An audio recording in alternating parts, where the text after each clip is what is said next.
Algo que eu tenho pensado muito ultimamente, desde que eu troquei de bicicleta, principalmente, tenho tido essa experiência aqui com a minha nova bike, e é algo que eu já pensava antes com as outras Aro 29 que eu andei, é de que as bicicletas hoje estão boas demais.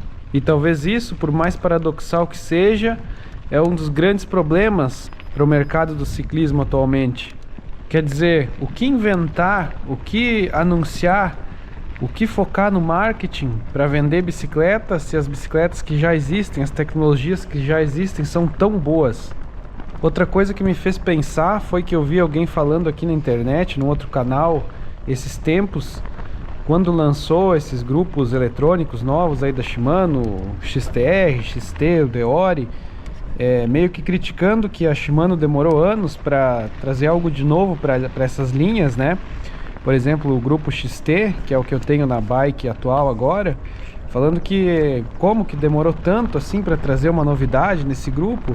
E eu fiquei pensando comigo, bom, talvez não tenha algo a melhorar tanto, talvez não seja tão simples trazer uma melhoria para algo que já é muito bom, que já funciona perfeitamente.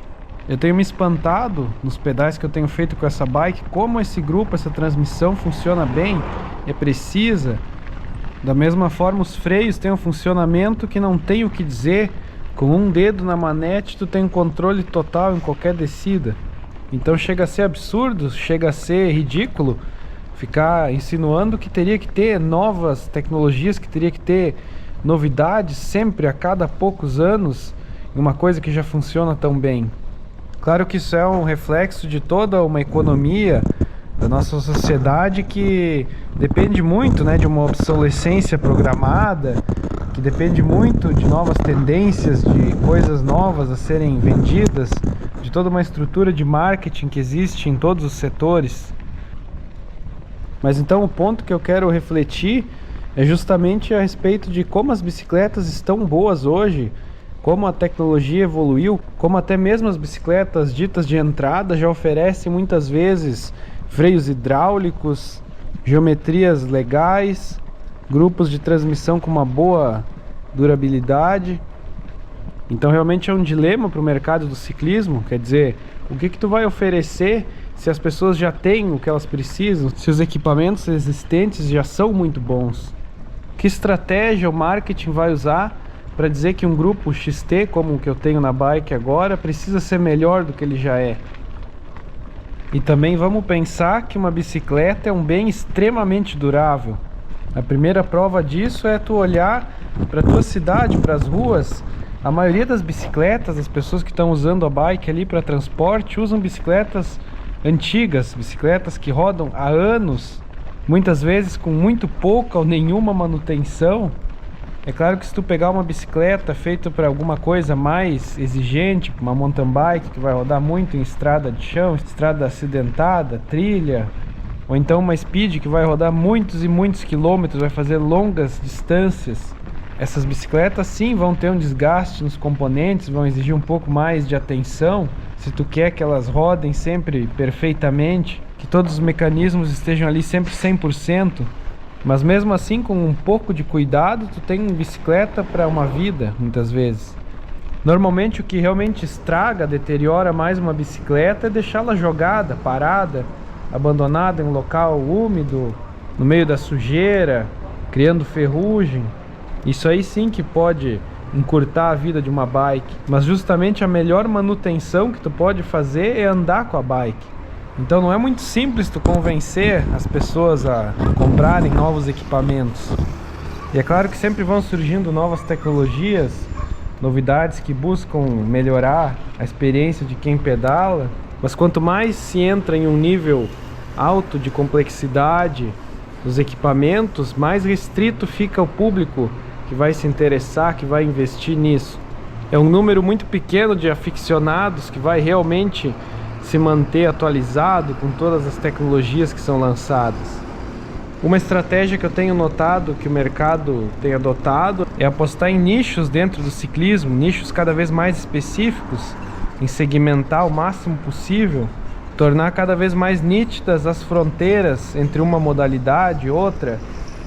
A gente tem, por exemplo, as bicicletas assistidas no mountain bike indo muito para o lado do enduro. A gente tem muita conversa, muito conteúdo sendo produzido sobre gravel também. Vários eventos surgindo para tentar popularizar mais esse estilo de pedal aí, de bike. Mas eu vejo que essa questão da segmentação, em grande medida, esbarra de novo na situação que eu falei, de ser um público restrito, de ser um público de aficionados que vai cada vez afunilando conforme se sobe em nível de complexidade dos equipamentos, né, de segmentação. Então eu não sei se aqui na realidade brasileira isso aí vai ter um futuro, ou como vai ser o futuro do ciclismo, do mercado das bikes aqui. E tudo isso não é nem necessariamente uma crítica ou um elogio a nada, é simplesmente uma curiosidade que eu tenho para ver onde que tudo isso aí vai dar, para que lado que a gente vai em termos de mercado, em termos do que vai ser oferecido daqui para frente.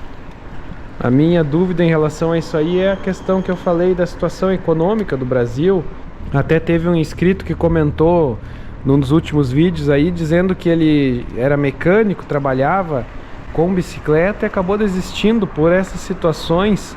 Segundo ele, muito pelo fato de que uma bicicleta boa hoje, uma MTB realmente com componente de qualidade, vai partir ali de uns 3 mil reais, na visão dele, eu também concordo em grande medida, mas que muita gente, a maioria, não tem muitas vezes condição de pagar isso, e aí compra uma de R$1.000, por exemplo, e acaba ficando insatisfeito, e achando que de certa forma é até culpa da loja que vendeu, que a pessoa parcela ali uma bicicleta de R$800 ou R$1.000 em 12 vezes, sua camisa para pagar aquilo ali, e no fim das contas tem na mão um equipamento com peças muito frágeis, que qualquer coisa que tu desmontar ali e for montar de novo já corre o risco de quebrar.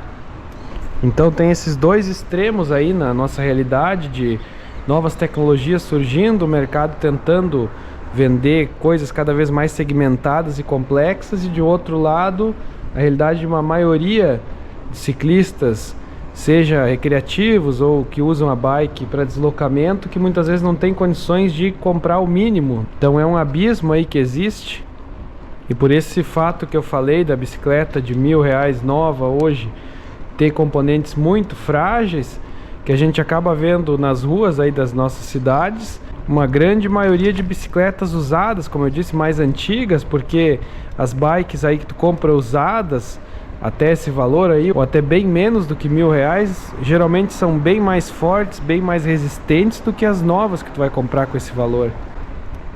Então eu acho que a grande dúvida que fica, a grande pergunta a ser respondida é se os nichos de entusiastas, de pessoas aficionadas realmente pelo ciclismo e que têm condições de bancar essas novidades e novas tecnologias vão ser suficientes para manter esse mercado, ou se vai chegar um ponto que a saturação vai ser tão grande que vai causar uma reviravolta no mercado, alguma mudança de rumo muito brusca. Eu aqui tô só divagando sobre isso, não tenho nenhuma resposta pronta, só joguei aí questões pra gente refletir e conversar nos comentários. Com certeza vocês aí vão ter mais informações para compartilhar e contribuir nesse debate, nessa troca de ideias realmente. Se tu chegou até aqui no vídeo, gostou do conteúdo, deixa o teu like. Se ainda não for inscrito, te convido a se inscrever aqui no canal. Não esquece de hypar o vídeo, ajuda bastante. Muito obrigado e até o próximo vídeo.